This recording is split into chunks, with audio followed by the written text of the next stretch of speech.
Je pense que les nouvelles générations qui rentrent dans le monde du travail n'ont pas du tout été éduquées de la même manière avec les mêmes outils. Je pense que c'est une évidence qu'on arrive à un moment où il y aura de moins en moins d'inégalités sur le plan professionnel parce qu'il y a de nouvelles générations qui arrivent dans le monde du travail qui sont beaucoup plus sensibilisées à ces questions-là. C'était une amie qui me racontait cette histoire la semaine dernière, je crois, ou la semaine d'avant, pour un emploi qu'elle avait. Elle avait passé l'entretien et elle avait demandé à négocier le salaire proposé. L'homme en face d'elle lui a dit c'est pas négociable. Elle a dit bon ok. Et puis finalement elle a accepté quand même le poste. Et la DRH vient la voir la première semaine de son travail et elle lui dit écoute en fait on va réévaluer ton salaire et on va te donner d'emblée une augmentation parce qu'il se trouve que en même temps que toi on a recruté un homme qui lui a négocié son salaire et donc du coup il n'y a pas de raison que toi tu ne l'aies pas. Qu'est-ce que ça veut dire ça ? Je pense que ça veut dire deux choses. Le premier, c'est qu'il faut qu'il y ait une sororité entre les femmes. C'est indispensable. Une solidarité entre les femmes dans le monde du travail. Le fait que la DRH soit allée voir la femme, elle n'était pas forcément obligée d'aller voir cette femme en disant on va réévaluer ton salaire. C'est ce qui lui semblait être juste. Elle est obligée parce qu'il y a une loi qui l'impose. Oui, absolument. Il y a une loi sur l'égalité professionnelle qui impose le fait qu'il y ait une égalité salariale. Sauf que le fait est que la plupart des entreprises ne la respectent pas.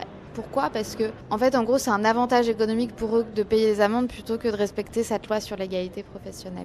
Et c'est ça qui est le plus choquant. Nous, ce qu'on a fait du coup avec les Glorieuses, c'était une étude pour essayer de voir comment est-ce qu'on peut arriver à cette égalité salariale assez rapidement.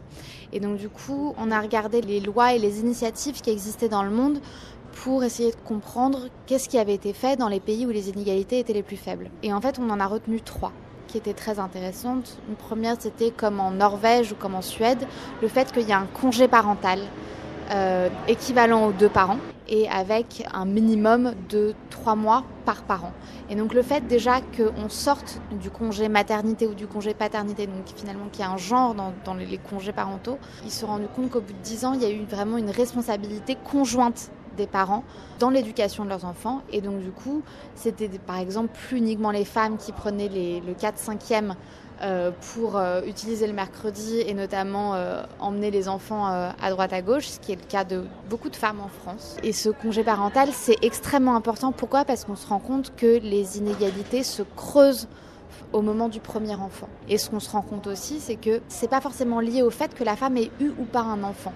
C'est lié à l'âge. Donc du coup, au début de la trentaine, fin de la vingtaine, début de la trentaine, les employeurs vont être peut-être davantage réticents de donner une promotion à une femme en disant « Ah, elle s'approche quand même du moment où elle va faire son premier enfant, donc du coup, j'ai peut-être pas forcément intérêt à la promouvoir. » Et c'est en fait des mentalités qui existent aujourd'hui. Comment faire en sorte d'aller au-delà de ces mentalités ? Il faut imposer un congé parental équivalent aux 2 parents. Je pense qu'il faut aller plus loin dans la représentation des femmes dans les postes à très haute responsabilité. Il faut arriver à 50%. C'est passé en Allemagne l'année dernière, il me semble, et ils se sont donné 2 ans pour y arriver. Et le troisième point, c'est d'imposer une transparence des salaires. Que l'Allemagne vient d'adopter. Ouais, de faire du coup une transparence des salaires pour que finalement on sache où on se situe dans l'entreprise et éviter les cas de « Ah, mon prédécesseur gagnait 25% de plus que moi ». Comment ça se fait que toutes ces choses-là, elles ne sont pas déjà installées, vous voyez ? Là, tout le monde est en train de parler d'égalité homme-femme. Comment ça se fait que dans l'entreprise, c'est presque tabou en fait ? Je pense que c'est un problème systémique parce que effectivement, quand on voit les postes à très haute responsabilité sont encore dirigés essentiellement par des hommes, ou que effectivement, s'il y a certaines femmes qui font partie de ces quelques postes-là, finalement, c'est des femmes qui ont dû grimper dans une hiérarchie qui était exclusivement masculine. Et donc, qui ont adopté des codes, finalement, d'un univers essentiellement masculin. Et c'est une absence de solidarité, par exemple, avec les autres femmes. Le fait d'entendre peut-être à répétition « Oui, mais toi, t'es pas comme les autres. T'es une femme, oui, mais bon, toi, tu t'occupes pas autant de tes enfants. » Ou ce genre de réflexions, qui sont des réflexions qu'on n'entend pas forcément dans de ma génération, plutôt la génération de mes parents, quoi. Et effectivement, c'était un peu le syndrome de la superwoman des années 80-90, qui devait être bonne dans tous les domaines. Et je pense qu'on est arrivé au bout de ce modèle-là. Enfin, en tout cas, au sein de ma génération, on n'a pas cette course à la perfection qu'on pouvait avoir, quoi. Toutes les femmes ne veulent pas être des professionnelles accomplies et en même temps des mères parfaites et en même temps des amantes hors pair et d'être des amoureuses épanouies 24 heures sur 24, 305 jours par an, quoi. Et en tout cas, c'est pour ça que j'ai vraiment créé Les Glorieuses, c'est pour faire en sorte de déculpabiliser les femmes de ne pas être parfaites.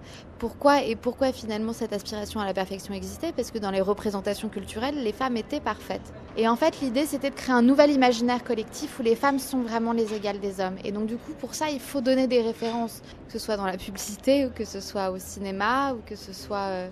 peu importe finalement. Et parce que aussi, culturellement, l'égalité entre les femmes et les hommes devient une évidence.